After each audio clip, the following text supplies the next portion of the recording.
आज की इस वीडियो में हम आपको एक मौलाना साहब के बारे में बताएंगे। एक आदमी ने मौलाना साहब की दावत की। जब मौलाना साहब दावत खाने पहुंचे तो उस शख्स की बीवी ने मौलाना साहब के साथ कुछ ऐसा कर दिया जिसे सुनकर आप हैरान रह जाओगे। लेकिन प्यारे मुसलमान भाइयों और बहनों, वीडियो में आगे बढ़ने से पहले अगर आपने अभी तक वीडियो को लाइक नहीं किया है तो लाइक ज़रूर कर दें। अफ्रीका के एक शहर में एक हाफिज़ कुरान रहता था जो बहुत ज़्यादा नेक और परहेजगार था।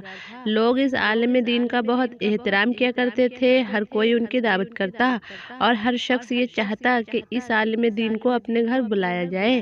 ख़ास तौर से रमज़ान के महीने में लोग उस आलिम दीन को अपने घर बुलाते और इफ्तार वगैरह कराते।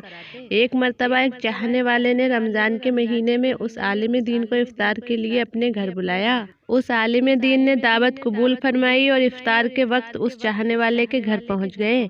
वहां उस आलिम दीन का बहुत ही अच्छा इस्तकबाल किया गया। इफ्तार के बाद उस आलिम दीन ने सब घर वालों के हक में दुआ की और वापस चले गए। उस शख्स की बीवी ने आलिम दीन के जाने के बाद मेहमान खाने की सफाई की तो उसे याद आया कि उसने मेहमान खाने में कुछ रकम रखी थी, कुछ पैसे रखे थे, लेकिन बहुत तलाशी के बाद भी वो रकम उसे न मिल सकी। उसने अपने शौहर से पूछा, क्या तुमने वो रकम उठाई है? तो शौहर ने जवाब दिया, ना तो मैंने तुझसे वो रकम ली है और ना ही मैंने उठाई है। बीवी सोच में पड़ गई कि अगर इसने पैसे नहीं लिए तो फिर कहाँ गए। उसने अपने शौहर से कहा, अगर पैसे आपने नहीं लिए तो ज़रूर कोई बाहर वाला ही ले गया है, लेकिन हमारे घर में सिवाय आलिम दीन के और कोई नहीं आया था। हमारे घर में तो आलिम दीन ही आए थे। बिलाखिर दोनों इस नतीजे पर पहुंचे कि रकम मेहमान ने चोरी की है। उस आलिम दीन ने रकम उठाई है और घर चला गया है।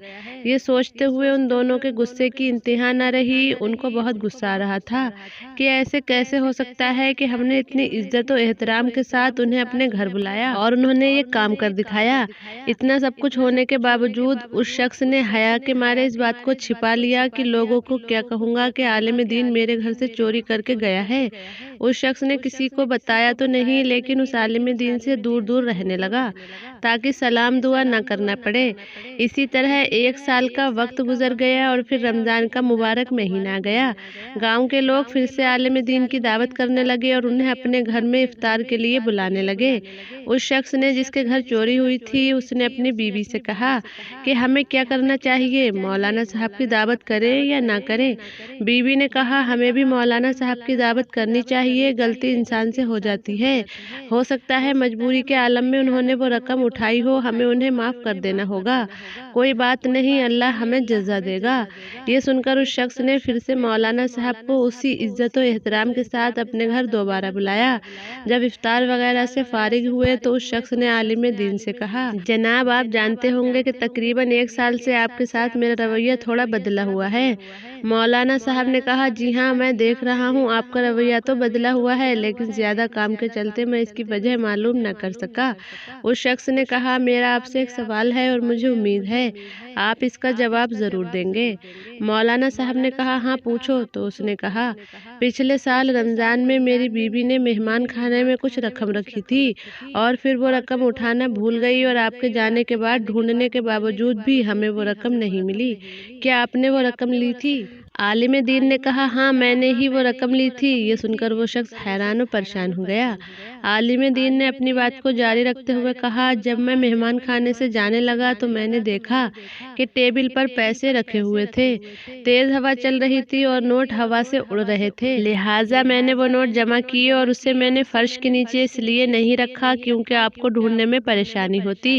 इतना कहकर आलिम दीन ने अपना सिर जोर से हिलाया और ऊंची आवाज से रोना शुरू कर दिया और काफी देर तक रोते रहे। वो शख्स हैरान और परेशान था और तब रोते हुए उस शख्स से कहने लगे, मैं इसलिए नहीं रो रहा कि तुमने मुझ पर चोरी का इल्ज़ाम लगाया है, बल्कि मैं इसलिए रो रहा हूँ कि साल के 365 दिन गुजर गए हैं, लेकिन तुम में से किसी ने भी कुरान का एक सफ़ा भी खोलकर नहीं देखा।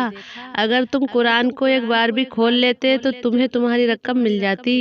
अरे नादानो, मैं तो तुम्हारी रकम कुरान में रख कर चला गया था और तुम्हें आजमाना चाहता था कि जो मैं तबलीग करता हूँ कि कुरान पढ़ो, कुरान पढ़ो, क्या तुम कुरान पढ़ते भी हो या नहीं? ये सुनकर वो शख्स तेजी से उठा और कुरान मजीद उठाकर लाया और जल्दी से खोला तो उसकी मुकम्मल रकम कुरान मजीद में रखी नजर आई। ये देखकर वो शख्स बहुत शर्मिंदा हो गया और उसका सर शर्म के मारे झुक गया। तो ये हाल है आज के मुसलमानों का कि साल भर में भी कुरान नहीं खोलते और अपने आप को सच्चा और हकीकी मुसलमान कहते हैं। अल्लाह रब्बुल इज़्ज़त हमें कुरान पाक की तिलावत करने और उस पर अमल करने की तौफीक अता फरमाए। आमीन या रब्बुल आलमीन।